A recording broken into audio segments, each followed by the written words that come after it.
Hello friends, स्वागत है आप सभी का हमारे शिखा त्रिवेदी फेवरेट व्लॉग्स में। तो कहते हैं ना, होली का त्यौहार खत्म। आपने देखा ही होगा कि होली में मैंने कैसे मेरे, अगर आपने नहीं देखा है फिलहाल तो देख लीजिए जाके मेरे वीडियोस और वीडियोस पे, कि गुजिया पापड़ चिप्स वगैरह सब बना के मिलना जुलना रंग खेलना, ये सब हमारे व्लॉग्स में मैं डाल चुकी हूँ ऑलरेडी। और फिर वही कॉमन ज़िंदगी, त्यौहार खत्म। लेकिन मैं ये भी कहना चाहूँगी, जय माता दी, क्योंकि अब हमारी माता रानी आ रही हैं। तो 30 मार्च से नवरात्रि शुरू हो रही है और 6 मार्च तक रहेगी। तो उसमें हम लोग भी इंजॉय करेंगे माता की भक्ति के साथ, देवी गीत भजन कीर्तन के साथ, माता की कलश स्थापना के और पूजा अर्चन सब करेंगे। तो कहते हैं ना, फिर कॉमन ज़िंदगी शुरू है। इस समय त्यौहार खत्म हो चुका है, तो इसलिए आपको फिर से मैं बोलूँगी जय माता दी। कॉमन ज़िंदगी क्या, वही सुबह उठना, झाड़ू बहारू, पूजा पाठ, फिर खाना बनाना, कपड़े धुलना। देखिए मैं इतने कपड़े त्यौहार से धुल चुकी हूँ, आप जो कि देख रहे होंगे। अब उसे फोल्ड करना बाकी है तो इसको फोल्ड करके प्रेस करके रखा जाएगा। तो कहते हैं कि फिर ज़िंदगी में बहुत उतार चढ़ाव, इस बीच में व्लॉग बड़े वीडियोस नहीं डाल पाई। उसका रीज़न है कि होली में मिलने वाले आ रहे हैं, वो मैं व्लॉग आपको थोड़ा थोड़ा शॉर्ट में या फिर वीडियोस में एडिट करके दिखाऊंगी, क्योंकि बहुत ही काम हो जाता है अकेले पे। बच्चे बाहर हैं, बच्चा आया मेरा लखनऊ से, फिर चला गया, फिर बच्चे और भी हैं पढ़ाई कर रहे हैं, बच्चे स्कूल चले जाते हैं। तो कहते हैं फिर वही मैं आपको दिखा रही हूँ। अब तो चावल डालना है, दाल बन चुकी है, सब्जी बन चुकी है। कुछ ज़िंदगी में उतार चढ़ाव भी आते हैं, जैसा कि होली के बाद भी मुझे बहुत झटका लगा। लेकिन सब माता रानी हैं, सबके दुखड़े दूर करने वाली कौन, ऊपर वाले। तो कहते हैं कुछ लोग हमारी ज़िंदगी में, प्रेम चोपड़ा, आपने फिल्म देखी होगी प्रेम चोपड़ा या शक्ति कपूर की, डायनी की। तो कुछ लोग ऐसे रोल निभाते हैं कि ज़िंदगी में इनकी आग लगाए रहो, उनको फ़ायदा हो और हमारा नुकसान हो। तो मैं तो कहती हूँ कि ईंट का जवाब लोग कहते हैं पत्थर से दो। नहीं, मैं पत्थर से नहीं दूंगी, मैंने भगवान के ऊपर छोड़ा है। और जो खिलाड़ी हैं उनकी जो चालें हैं, तो जो चाल होती है ना, वो मेरे ईश्वर, मेरे भगवान, क्योंकि मैं भगवान को अत्यंत मानती हूँ, बहुत ही प्रेम करती हूँ, तो वो ही जवाब देंगे, वक्त आएगा जवाब देंगे। तो चलिए मैं अपने अगले काम की तरफ चलती हूँ, क्योंकि अभी सब मेरे हस्बैंड आते होंगे और बच्चे खाना खाएंगे, स्कूल से आएगा। तो फिर चलिए, ये कपड़े वगैरह तो देखिए कितना रखा है, मशीन में भी कुछ पड़ा हुआ है। और इधर मुझे सुबह नाश्ता पानी चाय पानी हुआ है, तो वो मैं बर्तन अभी धुलना बाकी है। और ये मैं चावल बीन चुकी हूँ, क्योंकि चाहे जितना साफ चावल हो उसको जो है ज़रूरी रहता है। तो मैं धुल लूँगी, अब इसको मैं चावल डालूँगी। ज़िंदगी का सफ़र है एक ऐसा सफ़र, कोई समझा नहीं, कोई जाना नहीं। ये एक के ऊपर ही नहीं होता है फ्रेंड्स, सबके ऊपर होता है। हमारा घरेलू ये ब्लॉग है, क्योंकि आपके जीवन में भी, आपके घर में भी कोई ऐसा ना ऐसा आसपास होगा कि जो शक्ति कपूर या प्रेम चोपड़ा का रोल निभा रहा होगा। आप बहुत परेशान होंगे, लेकिन परेशानी की कोई भी बात नहीं होती है। मैं तो भगवान के सामने यही कहती हूँ, और आप सबसे भी यही कहना चाहती हूँ, जो हुआ वो अच्छा हुआ, जो हो रहा है वो भी अच्छा हो रहा है, और जो होगा वो भी अच्छा ही होगा। तो आप पूर्ण विश्वास रखिए, अपने कर्मों का फल सभी पाते हैं, चाहे हम हों, चाहे आप हों, और चाहे जो कामयाबी जिसको षड्यंत्र में मिल जाती है, वो भी थोड़ी देर के लिए ही खुश रहता है, जिंदगी भर के लिए खुश नहीं रह पाता है। तो मैं आपसे यही कहना चाहूँगी कि आप दुखी ना हो, हिम्मत ना कभी हारें। जैसा कि मेरे ऊपर भी कुछ ऐसे घरेलू सिचुएशन है कि मैं बहुत परेशान हो जाती हूँ, लेकिन अकेले रहती हूँ। देखिए मैं अपने आप को कैसे संभालती हूँ कि नहीं, जो हो रहा है अच्छा ही हो रहा है। और लोग बहुत श्राप देने लगते हैं कि उसको ऐसा होगा, तो मुझको मत सुनाइए। अगर आप मुझको सुना भी रहे हैं तो वो अपने लिए ही कर रहे हैं, क्योंकि वही जो कहते हैं ना, सच का हो बोल वाला और झूठे का हो मुंह काला। तो बस मैं यही जानती हूँ, आज अगर आप सच हैं, आप सत्य हैं पूर्ण रूप से, तो आपकी जीत अवश्य होगी। हिम्मत नहीं हारे, देखिएगा साल भर 6 महीने बस इंतजार कीजिए, कुछ करिए नहीं। घर में आप अपना मस्त रहिए, अपने बच्चों को देखिए, अपनी फैमिली देखिए। मैं तो तंग आ गई, तो मैंने ये डिसीजन लिया कि अब मैं शायद मेरे हस्बैंड को बाहर काम करना पसंद नहीं है कि मैं जाऊं कुछ, बस मुझे टीचर ही लाइन ही पसंद है। पहले तो मैं समाज सेविका का ख्वाब था कि मैं समाज सेवी बनूं, लेकिन कुछ ऐसा होता है कि जो घर में नहीं अलाउ होता है, तो घर के विरोध जाकर, क्योंकि किसी चीज़ की कमी तो है नहीं कि मैं जाऊँ, लेकिन अपना एक ख्वाब होता है, अपना सम्मान होता है कि मैं कुछ करूँ। तो वही है कि अपने आप को कभी जब भगवान आपको समय देगा ना, तो अवश्य भगवान आपका वो भी ख्वाब पूरा करेंगे। और ये मेरे रोज का डेली का ब्लॉग है कि कुछ ना कुछ सबके घर में काम रहता है, एक्स्ट्रा काम दिया जाते हैं। तो यहाँ पे मैंने दाल बना लिया है फिलहाल, और ये चावल डालूंगी फटाक से, और आटा मरना है, रोटी सेकनी है, सब्जी भी बन गई है। आज मैंने शिमला मिर्च की सब्जी बनाई है फ्रेंड्स, और दाल चावल सब्जी रोटी। ये तो हमारा सात्विक भोजन है, जिसमें मैं लहसुन प्याज का अधिकतर, और हाँ प्रयोग करती हूँ, खाती हूँ, लहसुन प्याज भी खाती हूँ। तो और नवरात्रों में या किसी भी पूजा पाठ में हमारे यहाँ कभी भी लहसुन का प्रयोग नहीं करते हैं, क्योंकि मैं ही करती हूँ तो मैं ही नहीं बनाती हूँ कि क्या करना। लहसुन प्याज कहते नहीं है कि सात्विक नहीं है, तामसिक है। तो तामसिक चीज़ें कुछ ऐसी चीज़ें होती हैं, जबकि लहसुन प्याज बहुत फायदेमंद होता है,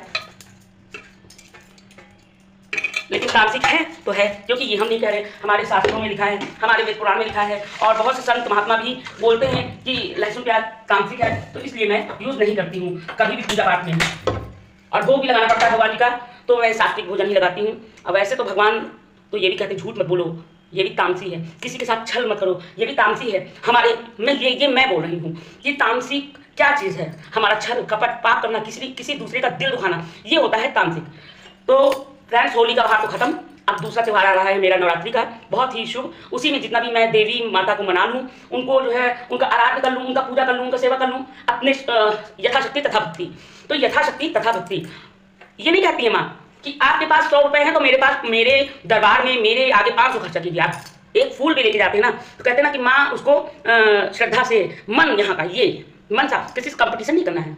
लोग कहते हैं अरे यार, मैं आपको अपना फ्रेंड समझ के, घर की तरह की समझ के आपसे बात कर रही हूँ। आप मेरा पूरा ब्लॉग देखिए और बताएं कि कैसा लगता है।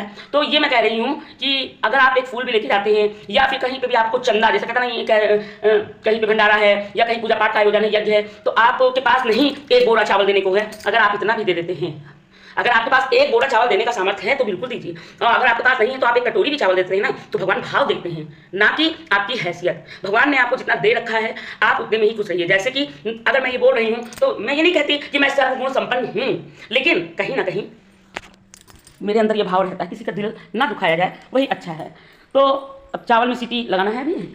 दिमाग में क्या क्या काम चलते रहते हैं, मैं क्या बताऊँगा हमारे भगवान। अरे अभी तो मेरा मोबाइल छूट जाता है। ये मैं अपने भगवान जी की पूजा भी कर चुकी हूँ, देखिए, और मुझे भगवान ही हैं जो हर दुख संकट से सदा निवारते हैं। और कहते हैं ना कि सबकी आशा क्या होती है, हमारे बच्चे खुश रहें, हमारे बच्चे संस्कारी बने। पूरा प्रयास तो रहता है कि हमारे बच्चे संस्कारी बने, और फिर वो तो मेरे और पिछले जन्म के कर्म होंगे जो कि जैसे भी बच्चे निकलेंगे, मेरे ही नहीं आपके भी। ये मेरे ही ऊपर फॉलो नहीं कर रहे हैं, जितनी बातें आप सबके ऊपर ही फॉलो कर रहे हैं। तो कहते हैं ना कि आप स्वस्थ रहें, मस्त रहें, बच्चों के साथ एंजॉय करें। तो मेरे व्लॉग को आप ढेरों प्यार दीजिए। और मैं इस समय अगर मेरे माइंड में कुछ बात चल रही है, आपसे शेयर कर रही हूँ, तो किस लिए, कुछ मैं परेशान हूँ जो आपसे शेयर करें, तो आप भी मुझे कुछ बता सकते हैं कि अगर परेशानी का कोई हल है तो मैं जैसे गीता सार में दुख आता है तो क्यों आता है, अच्छे के साथ बुरा क्यों होता है, तो मैं भी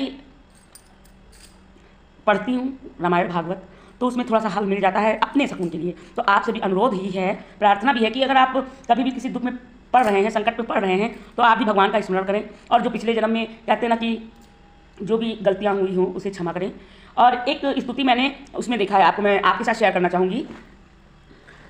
ये जो आप पढ़ते हैं ना 9 दिन सिद्ध कुंज का स्तोत्र जो होता है ना, तो वो भी मैं पढ़ती हूँ।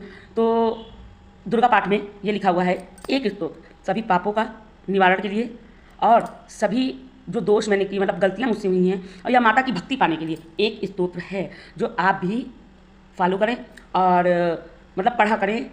5 बार पढ़ने से जरूर ये मंत्र, ये नहीं कह रहे कि आप मन में हो हजारों छल और भगवान को चाहें 1 लोटा जल, तो भगवान स्वीकार नहीं करते हैं। तो मैं जो मंत्र है या आप स्तोत्र कह सकते हैं, तो उसको मैं आपके साथ शेयर करना चाहूँगी, क्योंकि मेरा भला हो, आपका भी भला हो। न तिभ्या सर्वदा भक्त्या चंडिके दुर्तापहे रूपम देहि जयम देहि यशो देहि दिशो जहि। न तिभ्या भक्त्या चंडिके दुर्तापहे रूपम देहि जयम देहि यशोम देहि दिशो जहि। इसको आप 5 बार अगर बोलेंगे, देखिएगा आपके मन को कितना संतुष्टि मिलेगी, और भगवान आपकी भक्ति को स्वीकार करेंगे, और आपके पाप, किए गए पाप जो भी आपने जाने अनजाने में किया होगा, उसको भी माता क्षमा करेंगी। ये अपने नवरात्र में, आने वाले नवरात्रों में जरूर पढ़ें। और सर्व सिद्धि कामना के लिए तो आप पूरा सारा जगत जानता है, बच्चा बच्चा जानता है, वो मेरे बच्चे भी जानते हैं कि एक उसके लिए एक यही स्तुति है माता जी के सामने, सर्वमंगल मांगल्य शिवे सर्वार्थ साधिके शरण्ये त्र्यंबके गौरी नारायणी नमोस्तुते। तो इसी कामना के साथ कि सभी के पाप दोष माता रानी माफ़ करें, और आपको माता की भक्ति प्राप्त हो, आपके ऊपर, हमारे ऊपर, सबके ऊपर, पूरे जगत के ऊपर माता रानी का आशीर्वाद सदैव बनी रहे। मैं आपसे और भी बात शेयर करना चाहूँगी नवरात्रि के विषय में। मेरा ब्लॉग देखते रहें और खूब खूब खूब खूब प्यार दें मेरे ब्लॉग को, सब्सक्राइब करें और शेयर भी करें। और जो भी मुझसे त्रुटि होती है, गलती होती है, तो उसे आप कमेंट में जाके बताएं, क्योंकि आप ही एक ऐसे हैं जिससे मैं आपसे सारी बातें शेयर कर सकती हूँ। आप मेरा वीडियो देखें और मुझे कमेंट में बताएं। मैं भी बहुत परेशान रहती हूँ, तो इसका मनोबल बढ़ाने वाला ये वीडियो आप देखें, क्योंकि आप अपने अपनों से जो आपके पास हैं सावधान रहें, सतर्क रहें, क्योंकि ये समझ जाइए और मेरे ब्लॉग को प्यार दीजिए। धन्यवाद। राधे राधे। जय माता दी।